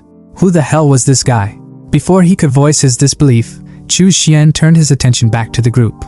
You all, where have you come from? He asked, his tone sharp. One of the men, sporting shades that screamed, Badass wannabe, stepped forward. We're from Linjiang Province, Linjiang Army. We're under orders to protect Professor Jing and bring back the psionic core. Chu Xian raised a brow. Just the two of you? He asked, skepticism dripping from his voice. The guy with the shades scoffed. Of course not. The Black Blade Security Company will escort us out temporarily. The jacked guy in green, clearly less impressed with this plan, muttered. If I may ask, what will the Linjiang Army be of use when coming here? But before the conversation could spiral, Chu Xian's voice cut through, cold and dismissive. The Linjiang Army? He repeated, almost as if the name itself was beneath him. As they spoke, Chu Xian's thoughts wandered. Even the strongest cannot compare to the Wuji sect of the past. In these chaotic times, you never know when everything might fall apart. There's no need to intentionally make friends. But then, an idea struck him. Help me with one thing, he said, his tone shifting slightly, and I'll ensure your safe departure. The old man's eyes lit up with hope. Really? We'll do anything you need. But then, as if remembering his position, he adjusted his glasses nervously. However, we cannot do anything against regulations. That's our bottom line. Chu Xian smirked, already walking away. You don't need to do much. Just stay on the rooftop. Attracting the zombies will be enough. Before they could protest, he removed the seal from the door, unleashing a horde of zombies below. The old man looked like he was about to have a heart attack, but Chu Xian waved off his panic. No need to worry, he said casually. I've already reinforced the door with a stone talisman. These zombies won't be able to break through. You can rest here for now. And with that, he stepped onto his flying sword and disappeared into the sky in a flash. Hovering above the chaos, Chu Xian pulled out his trump card, the 10,000 souls banner. Go! He commanded, activating it with a wave of his hand. Crimson arrays lit up the ground below, forming a massive, birdcage-shaped barrier. The banner planted itself at the center of the attack, radiating raw power. Looking down at the horde of zombies crowding the mall like Black Friday shoppers, Chu Xian smirked. With the psionic core attracting the zombies, you've saved me a lot of trouble, he muttered, satisfied. Returning to the rooftop, he addressed the trio. Everything is ready. Time to take you out of here. I'll make sure of one thing first. Do you want to come with me? The old man didn't hesitate. We'll go with you. The jacked guy in green, still cautious, muttered. Mister. But the old man reassured him. No worries. If this great one wanted to harm us, even 10 lives wouldn't be enough. He wouldn't need to use any tricks. And just like that, Chu Xian wrapped them in his steel blood worm like some creepy, sentient roller coaster and took off on his flying sword. The trio screamed bloody murder the entire time, their terror echoing through the skies. By the time they landed, they were utterly drained, not from running, but from sheer emotional exhaustion. Chu Xian, unfazed, gestured for them to leave. All right, you can go seek your rescue on your own now. I won't be accompanying you. The old man tried to stop him, bowing deeply. Thank you, Great One, for your immense kindness. May I ask your name, Great One? Chu Xian, ever the dramatic, turned slightly, striking a pose fit for a painting. Chu Xian, he said simply before flying off into the distance. As the trio watched him disappear, the old man muttered, This is definitely beyond the capabilities of a regular Transcendent's innate talent. Hurry back. We must report this to General Yi immediately. Meanwhile, Chu Xian hovered over the center of his spell range, a sly grin on his face. With a flick of his finger, he commanded, Blood Transformation Array, go! Red beams of light shot out like lasers, draining the blood of every zombie within the range of his spell. The blood coalesced into spheres, which floated up to Chu Xian like offerings to a god. Ha! The Blood Transformation Array lives up to its reputation. He laughed, exhilarated. These blood orbs, they're enough for me to cultivate to the 9th level of chi refining. But then, something unexpected happened. A golden glow appeared above him, and golden flowers began falling from the sky. Chu Xian froze, his eyes widening in shock. Huh! Golden flowers of merit? Golden flowers falling from the sky. Isn't this a rare phenomenon only triggered by someone with immense merit? Could it be because I exterminated those zombies? He paused, his mind racing. Throughout history, demonic cultivators have always been burdened by the karma of their killings. If they didn't bring down heavenly lightning and fire, they were already lucky. But to trigger the phenomenon of golden flowers of merit, he smirked, a dangerous glint in his eyes. No wonder those righteous cultivators keep clamoring about eradicating evil demons. They must be envious of the benefits of merit. If I were to offer a blood sacrifice of tens of thousands, hundreds of thousands, or even billions of zombies in the future, I'd be laden with infinite merit. My lifespan, comprehension, and fortune would all increase exponentially. The path to sainthood in the body is within reach. At the Black Security Company headquarters, the atmosphere was tense, but not for everyone. A man in a police uniform stood rigid, his expression etched with frustration as he reported to his boss, Wang Gangjian. For some context, Wang wasn't your typical boss. Sure, he ran the Black Security Company, but at the moment, he was slouched in a chair, furiously playing a video game like a kid avoiding homework. The world outside was in shambles, a zombie apocalypse tearing society apart, but this guy looked more concerned about his kill streak than the literal end of days. The officer, attempting to remain professional despite his growing irritation, pressed on with his report. I've already sent Mr. Jing and the others to investigate, he began.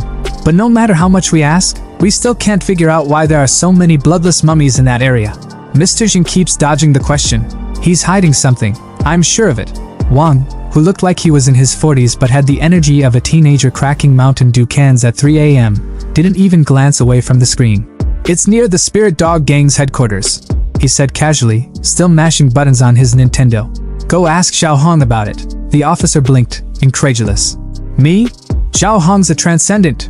He wouldn't even give me the time of day. Finally, Wang paused his game, rolling his eyes as if the apocalypse was an inconvenience to his gaming session. Ha! The Black Security Company is backed by the Linjiang Army. What's a stray dog like Xiao Hong gonna do? Bark at us? With the army reinforcements on the way, Donghu will be ours anyway. Who cares what he thinks? His confidence was palpable, even if his priorities were completely out of whack. Meanwhile, across the city, the Spirit Dog Gang's hideout was undergoing a transformation. The gang, now under Chu Xian's control, was a picture of loyalty, or so they thought. The scene was unexpectedly wholesome. A hot pot feast was in full swing, with steaming dishes of meat and vegetables laid out like a family dinner. A man with a mohawk haircut beamed as he announced, "Boss, dinner's ready!" Chu Xian, the new leader, picked up his chopsticks and surveyed the spread with calm satisfaction. But beneath his composed exterior, his thoughts were as cold and calculated as ever. These people still have their uses, he mused silently. Ean corpses lack the precision for tasks like this. As long as they remain useful, I'll keep them alive. There's no need to kill unnecessarily when there's merit in keeping them around. With a disarming smile, he addressed his men. Well done. Sit down and eat. The gang members, visibly moved, teared up at his kindness. The new boss is so approachable, one of them sniffled. He's nothing like that murderous Xiao Hong. 10,000 times better. For a moment, the scene looked almost idyllic, like a group of misfits bonding over a shared meal. But the reality was far darker. One of the meatballs rolled off the table, cracking open as it hit the ground to reveal a writhing green worm. Unbeknownst to the gang, the hot pot wasn't just food, it was a trap. Chu Xian's demonic arts had infused the meal with parasites designed to control their minds and bodies. As he watched his men eat, oblivious to the worms now inside them, his smile turned sinister. The living may not be as loyal as the dead, he thought. But once they've ingested my poison, there's no escape from my control. Later that night, after the family dinner was over, Chu Xian retreated to his secret chamber. Standing before a massive cauldron of boiling red liquid, he smirked with anticipation. After soaking for so long, he muttered, "You'd better not disappoint me." With a flick of his finger, he commanded, "Come out." The surface of the liquid rippled violently before a hulking zombie emerged, its grotesque form dripping with power. This wasn't your run-of-the-mill undead.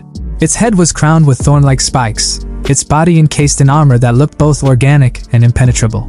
One arm was a jagged claw fused with bone, while the other was a spike stinger that pulsed with venomous energy. Chu Xian's eyes lit up with pride. "This corpse's arm, an innate magic weapon!" he exclaimed. But his joy was short-lived. The zombie, instead of bowing in submission, let out a guttural roar and lunged at its creator, brimming with aggression. Chu Xian's expression darkened. "Oh? A traitor?" His voice was icy, each word laced with menace, his aura exploding with oppressive energy. His crimson eyes glowed as he sneered. "Not knowing how high the sky is or how deep the ground goes, you dare defy me?"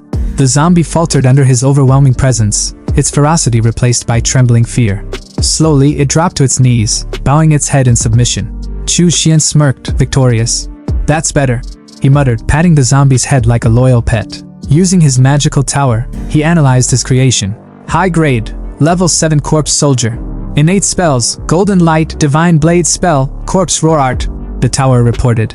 Chu Xian's pride swelled. "You didn't disappoint me after all," he said. "Your new name is Xiao Long." Calling over 2 other zombies, Xiao Hu and Xiao Bao, he issued his orders. "Take Xiao Long with you. Teach him the rules, what he can and can't do. Make sure he knows his place." The 2 roared in agreement, leading their new ally away. Elsewhere, near the Grand Hotel, a soldier from the Black Security Company stood atop a tank, surveying the eerie stillness with binoculars. The silence was unnerving. "Something's wrong," he muttered. "Why is it so quiet? The spirit dog gang's never been like this." His unease turned to panic when he spotted them. Chu Xian's elite zombie trio. "High-level zombies," he gasped. "And there are 3 of them. Even Zhao Hong's men are obeying them? Could Zhao Hong be dead?" His thoughts spiraled as he realized the implications. Has the spirit dog gang been wiped out already? His panic turned to sheer terror when Xiao Long's eyes locked onto him. The zombie's killing intent was suffocating. "Damn it," he stammered. "It saw me. I'm dead." But before Xiao Long could pounce, Xiao Hu stepped in, recalling Chu Xian's orders. In his mind, he replayed the master's command. "You're my men. The murders you commit will count as my own and affect my reputation. Don't kill anyone without my permission." Xiao Long reluctantly backed off, his chance for a first kill slipping away. The soldier, seizing the opportunity, scrambled into his tank and sped off, heart pounding. Once he was a safe distance away, he glanced back in disbelief. "It stopped chasing me?" he murmured, still shaken. Back at his lair, Chu Xian was in deep meditation, surrounded by glowing orbs of energy. As he absorbed their power, the orbs shattered, releasing waves of chi energy into his body. His eyes glowed red as he clenched his fists, exhilarated. "Chi refinement, 7th stage," he declared. "With my current power, I'm invincible below the foundation building stage." His mind raced with plans. To reach the foundation building stage, I need to compress my spiritual energy into liquid form. But the ingredients for the original foundation building pill are tightly controlled by the righteous sections. Demonic cultivators like me have to find another way. His solution? The soul flower, a rare and powerful ingredient cultivated through slaughtered souls. The last time I returned to the Sichuan continent, I prepared the seeds. This zombie-infested planet has no shortage of souls ripe for harvesting. Once I reach the 9th stage of chi refinement, I'll find the perfect place to grow the soul flower. As Chu Xian's ambitions grew, the city outside descended further into chaos.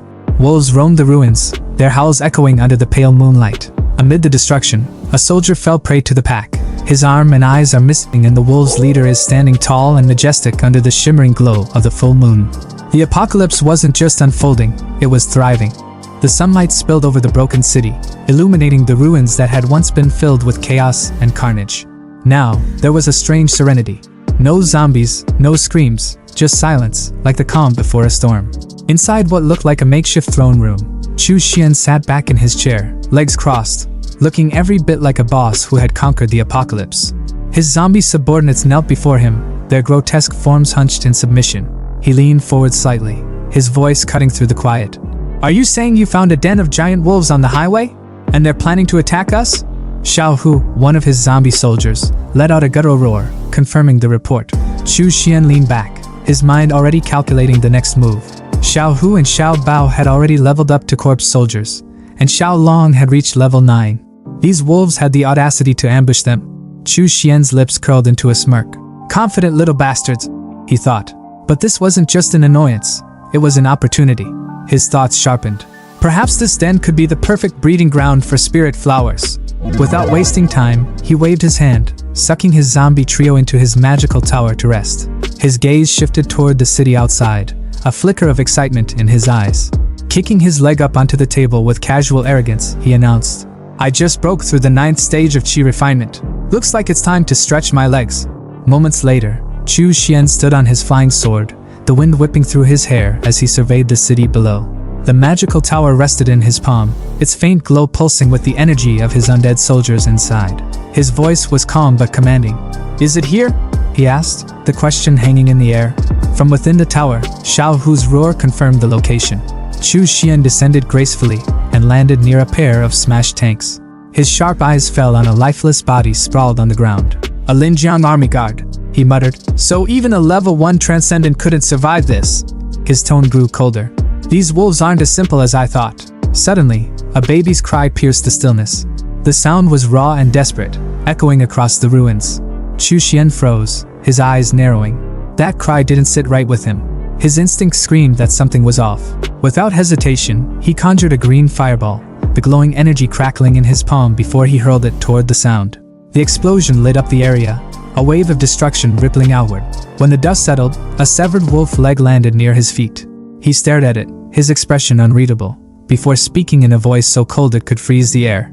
"If a Linjiang army guard, a transcendent no less, died here, how could a baby survive? Crying so damn loud too?" His gaze darkened. "Someone else might have rushed in to save a life, but unfortunately," he smirked, his voice dropping to a cruel whisper. "You ran into me, a cold-blooded demon cultivator."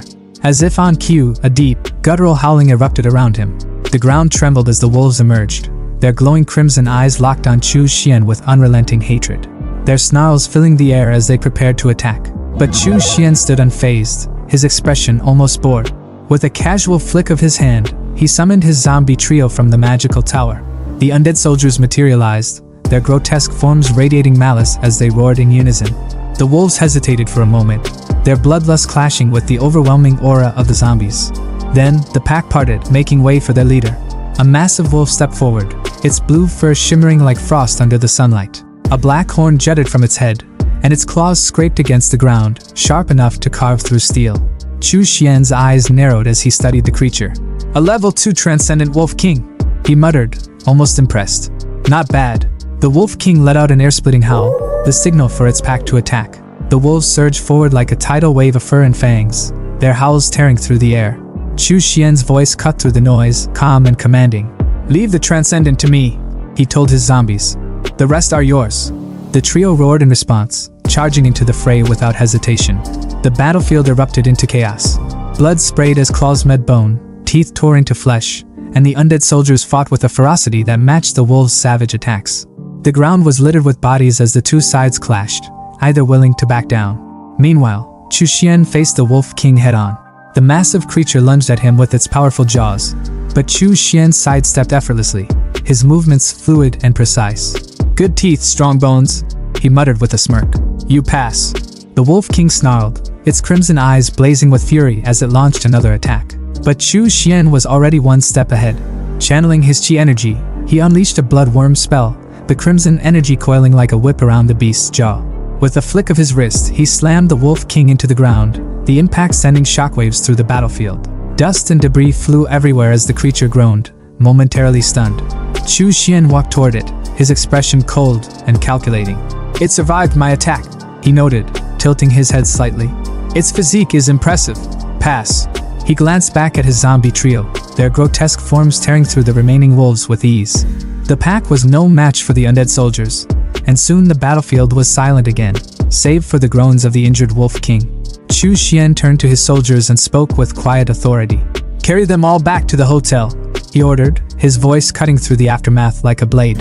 Meanwhile, elsewhere in the city, a tank screeched to a halt at the site of the earlier battle. 3 men stepped out, their faces grim. 2 wore black security uniforms, while the third, a man in a sleek black suit, knelt beside the wreckage. His sharp eyes scanned the area, taking in the scene. "How is this possible?" he muttered, his voice tinged with disbelief. "The vehicle, the supplies, the body of our Linjiang army brother, all gone." Raising his hand, he summoned a green glow of energy. "My talent is wood spirit," he explained, "which allows me to communicate with plants and gather information." Placing his glowing palm against a nearby tree, he closed his eyes and let the visions flood his mind. He saw the battle as if through the tree's eyes, zombies dragging away wolf carcasses, a man driving a truck full of supplies. His eyes snapped open as he stumbled back, the glow fading from his hand. "There was a fight here," he said, his voice shaking. 1 human, 3 zombies, and a pack of wolves. The human escaped, and the wolves suffered heavy losses. The Wolf King, it was a level 2 transcendent. Who could walk away from this unscathed? One of his subordinates, a man in a cap, spoke up. We've been in Donghu City for a while now, he said grimly. There are no level 3 transcendent here, and it's impossible for someone to gather enough resources to reach level 4 on their own. He placed a hand on the suited man's shoulder and added, the waters here are deep and full of mysteries.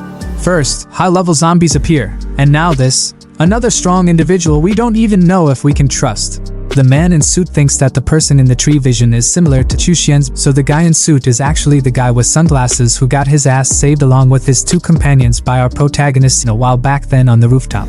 Back at Chu Xian's base, the once ruined mall was now a thriving farm. Crops flourished under the glow of spirit energy, the air thick with the promise of life. In the center of it all, Chu Xian stood within a glowing magical circle, golden light swirling around him. The fog array and spirit gathering array are complete, he declared. Now, this place is a holy land. You can farm and raise livestock in peace. His men cheered, their arms full of fresh crops and vegetables. The boss is amazing, one of them shouted. Since the zombie outbreak, we never thought we'd see a day like this. Chu Xian turned away, his mind already on his next move.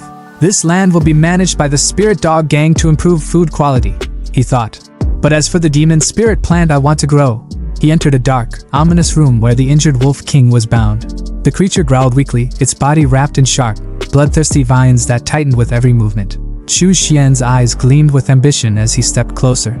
Spirit flower, he said, his voice low and full of resolve. My path to building my foundation rests on you. The streets of Qinghe City were alive with the buzz of daily life, people moving about their mundane routines, blissfully unaware of the storm brewing right under their noses. Among the crowd, a figure cloaked in black moved with quiet determination. Chu Xian, his hat pulled low to obscure his face, walked silently, his mind racing. The spirit flower had been planted on the blue sea star and would only mature when the blood mirror was restored. His mission this time was crystal clear, to obtain magic skills suitable for the foundation period. As he activated his hearing technique, the range of his red aura expanded, thanks to his snail companion's recent glow-up. The glow wasn't just for show, it meant business. Chu Xian muttered under his breath that he needed to find a disciple of the Wuji sect to connect with Lu Junxiong. It didn't take long for his technique to pick up a conversation. 2 cloaked figures were talking in hushed tones nearby. It wasn't hard to figure out who they were. Melon Guy and Brunette, Chengge and Wei Hua. Melon Guy's voice came through first, his tone laced with worry as he asked if Zhang Cheng would even show up. Chu Xian smirked to himself, the thrill of the hunt lighting up his thoughts. Found them. Brunette's voice was steady, urging caution. They couldn't afford to get caught, or worse, betrayed. But Chu Xian scoffed under his breath. Caution wasn't going to cut it. Even if Zhang Qing wasn't a traitor, trouble would follow him like a bad smell. Adjusting his hat, Chu Xian decided it was best to keep his distance for now. He'd deal with them when the time was right. The street's calm was shattered when a head, wrapped in white cloth, was tossed onto the ground. The crowd gasped in horror, their murmurs filling the air like static. A tall man with striking blue hair stepped forward, oozing an aura of menace. With a smug grin, he introduced himself as Ouyang Hao, the Shigang sect's 4th disciple. His voice was loud and commanding as he declared his mission, hunting down the remnants of the Wuji sect. The head on the ground? Zhang Cheng's. The crowd recoiled as Ouyang gloated, his tone making it clear he wasn't just here to hunt, he was here to make a statement. When one brave, or foolish, soul in the crowd dared to question his actions, Ouyang silenced him in the blink of an eye, slicing the man's hands clean off. His expression was cold, his voice even colder. Ignorant and stupid, he sneered. I'll spare your life, this time. As Ouyang's sharp eyes swept over the crowd, they locked onto Melon Guy and Brunette. His twisted grin widened, and his voice dripped with malice. Demonic villains, he sneered, his tone almost playful, like a predator toying with its prey. Melon Guy and Brunette didn't wait around for a second invitation. They bolted, weaving through the panicked crowd as fast as their legs could carry them.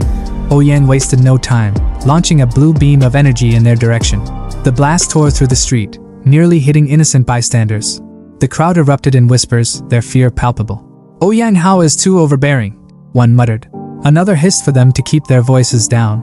Ouyang was no ordinary disciple. He was a genius of the Shigang sect, already at the 9th stage of qi refinement. His reputation for cruelty was legendary, and he was a rising star destined for greatness. Chu Xian, still concealed among the crowd, listened to the whispers with a smirk. A genius disciple? More like a fat sheep ready for slaughter. His eyes flicked to the severed head on the ground, and an idea began to form. The chase intensified as Ouyang closed in on Melon Guy and Brunette. The red and purple lights of their aura streaked through the air as Ouyang's blue energy bore down on them. With a flick of his hand, Ouyang unleashed his spiritual sword finger technique. The sheer force of it sent waves of panic through the duo. They thought it was all over, until a crimson shield suddenly appeared, blocking the attack. High above, Ouyang hovered on his flying sword, his eyes narrowing as he glared at the figure who had intervened. The man stood tall, his presence commanding. "Have you forgotten me so quickly?" he asked, his voice steady and cold. "I am Zhang Qing. I've returned to claim your eyes." Melon Guy froze. Zhang Qing? But how? It didn't make sense. Ouyang wasn't buying it either. His voice dripped with scorn as he drew his second sword. "You're playing tricks," he growled. With his attention diverted, Brunette and Melon Guy took the opportunity to escape, disappearing into the chaos.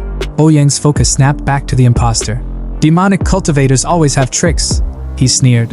"You let my prey escape. If you don't satisfy me, I'll make your life worse than death." But Chu Xian, now disguised as Zhang Qing, wasn't fazed. His crimson eyes glowed ominously as he laughed. "You've got it all wrong. You're the prey here." The tension snapped like a drawn bowstring as Chu Xian's zombie trio emerged, charging toward Ouyang with unrelenting force. But Ouyang moved like a storm, cutting through them with ease. His sword aura was relentless, indestructible, or so he thought. When he finally reached Chu Xian, ready to deliver the killing blow, his blade was stopped midair by something unexpected. A steel blood worm coiled around the blade like a living chain, its metallic body impervious to the sharp edge. Ouyang's eyes widened in disbelief. The worm had evolved. Chu Xian wasted no time, activating his blood-binding skill. The worm wrapped itself around Ouyang's body, tightening like a vice. But Ouyang wasn't done.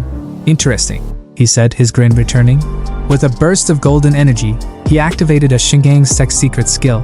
"Release!" The energy shattered Chu Xian's binding, and Ouyang's aura flared brighter than ever. With his chi energy gathered at his fingertips, he prepared to unleash his ultimate move. "Your little tricks end here," he spat. Chu Xian's grin widened. "Is this your trump card? Looks impressive. I've been waiting for a decent opponent." Ouyang charged, his voice echoing as he screamed the name of his killer technique. "Shigang Absolute Sword Finger!" The air crackled with raw energy as he closed in on Chu Xian. But in a flash of smoke and chaos, everything changed. Ouyang froze mid-attack, his finger piercing nothing but air. Behind him stood Chu Xian, his zombie Xiaolong by his side. Ouyang's chest, however, was no longer whole. A gaping hole had been drilled through him by Xiaolong's devastating fist. This kinda reminded me of a scene from One Piece. Blood poured from the wound as Ouyang dropped to his knees. His voice trembled, weak and broken. "How is this possible? Who are you?" Chu Xian removed his Zhangqing disguise with a flourish, his cold voice cutting through the air. "The sex genius is just that." Back at the Wuji Sect's hideout, Melon Guy and Brunette reported their escape to Master Lu. "It must have been Chu Xian!" Melon Guy exclaimed, his voice filled with awe. "Senior brother Chu saved us twice."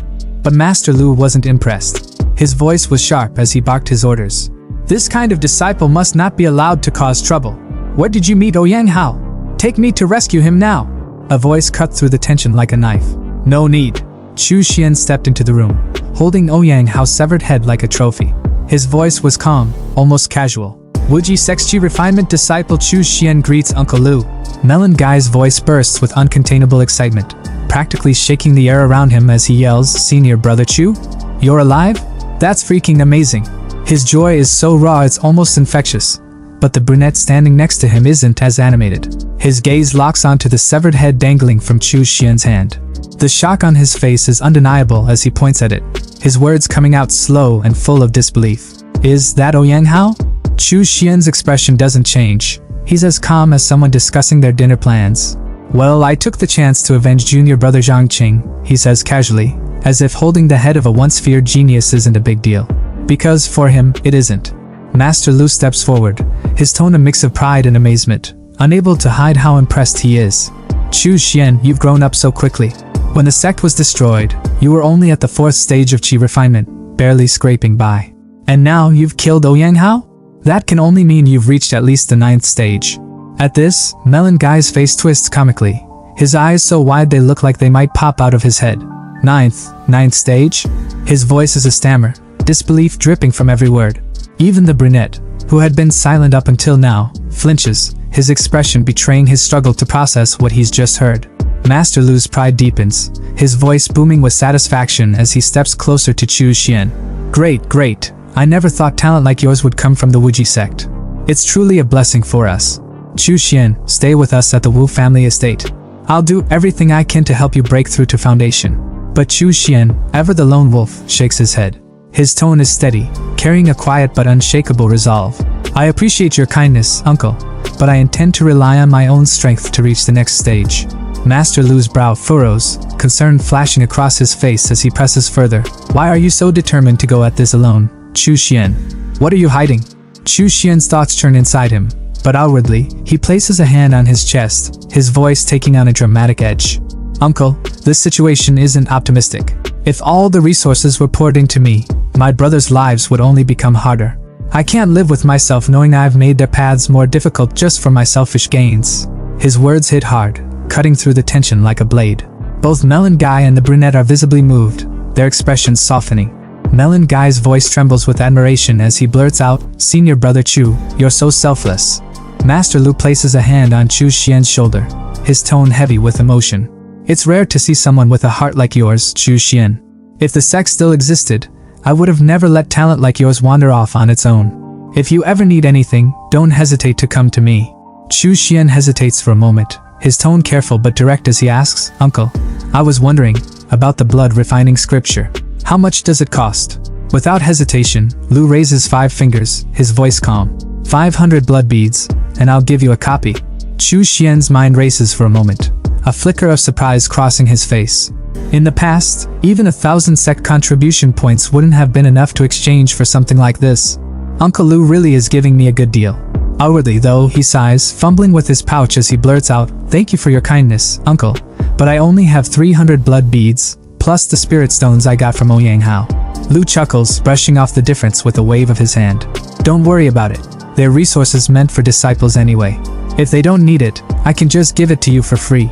Chu Xian freezes for a moment, stunned by Lu's generosity. His earlier wariness dissolves, replaced by a newfound respect. This disciple is truly grateful, he mutters, his voice soft but sincere. Lu hands him the blue book, the coveted blood refining scripture, his tone fatherly and full of warmth. Take care of yourself out there, Chu Xian. Don't push yourself too hard. If trouble comes your way, come find me at the Wu family estate. Chu Xian bows deeply, his voice carrying the weight of his gratitude as he replies, Yes, uncle. As he leaves, his brothers and Lu's voices echo behind him, their farewells tinged with both pride and sadness. Chu Xian, however, is lost in thought as he walks away. The Wuji sect may have been a demonic sect, but someone as kind and good-hearted as Lu Jinxiong exists here. This world, the Zhengshuan continent, is there even a place where good people can thrive? His thoughts linger, heavy with contemplation, until the scene shifts to the Wuji sect training grounds. There, Su Ming, the arrogant traitor who once betrayed Chu Xian, is blindsided by shocking news. Uncle Lu, how did we get so many blood beads? His voice is sharp, suspicion dripping from every word. Lu's reply is simple but heavy with meaning. They were brought by Chu Xian. At this, Su Ming's face twists in disbelief, his voice rising. Chu Xian? He's still alive? The brunette, who had been silently observing, finally speaks, his tone cutting like a blade. Not only is he alive, but he's reached the 9th stage of chi refinement and killed Ouyang Hao. Su Ming freezes like a statue, his thoughts a chaotic mess. Did Chu Xian really kill those guards at typing? But how the hell did his power grow so fast? The brunette smirks, his words sharp and mocking as he addresses Su Ming. If you think so little of Senior Brother Chu, then you won't want his share of the blood beads, right? Melon Guy, never one to miss a chance to tease, jumps in with a grin. If you don't want them, we'll happily take them. Su Ming panics, his desperation spilling over as he stammers. I want them. I want them. His hands reach out greedily, clutching at the air as if afraid the beads will vanish. But deep inside, jealousy burns like fire. Damn it, Chu Xian must have found something extraordinary. How else could he grow so strong so quickly? What the hell is he hiding? Back at the Grand Hotel, Chu Xian's hideout, the atmosphere is anything but calm. A shimmering purple energy leaks from a small golden mirror, rousing one of the wolves guarding his room. The mirror, the very artifact that summoned Chu Xian to this apocalyptic world, hums with power as Chu Xian steps through. His wolves rush to greet him, their tails wagging with unrestrained excitement. He pets them briefly before heading inside, where 2 of his men greet him with relieved smiles. "Boss, you're finally back. It's been 2 months, but everything is fine. The garden core were harvested without a hitch." Chu Xian smiles, his voice calm and approving. With Xiao Hu and the others patrolling with the spirit dogs, plus the arrays, it looks like no one dared approach the Grand Hotel. But his focus quickly shifts as he opens a nearby door. His thoughts are sharp and focused. The most important thing now is the spirit flower. Purple energy spills out through the gap, and as he steps inside, his eyes widen at the sight. The room is overrun with spiky purple vines, their flowers blooming in abundance. There are so many of them. "These spirit flowers are enough for me to refine 3 foundation blood pills," he exclaims, his excitement barely contained. But his expression darkens as his gaze falls on the unconscious Wolf King, its body wrapped tightly in vines. He crouches down, his voice low and cold. "You've lasted this long thanks to your strong body. But now that everything is ready, your time is up." With a swift motion, he disconnects the main vine, ending the Wolf King's life without hesitation. The room fills with the ingredients he's carefully cultivated for his next plan. The path of cultivation, it's all about resources. Talent alone isn't enough, he muses.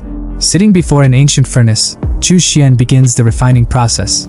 1 foundation blood pill can increase the success rate of breaking through by about 30%. As the red spheres of energy brew within the furnace, Chu Xian retrieves them one by one, their power radiating in his hands.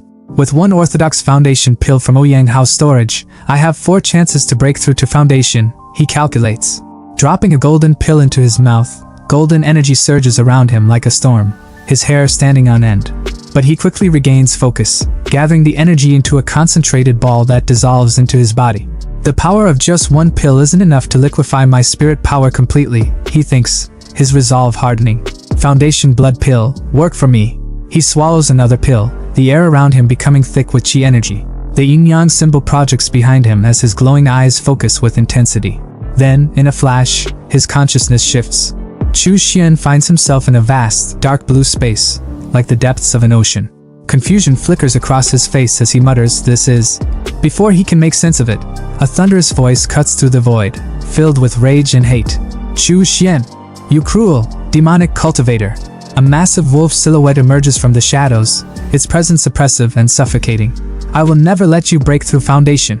The wolf lunges toward him, its jaws wide enough to swallow him whole. But Chu Xian remains calm, his thoughts sharp and clear. "No, this is a hard demon illusion.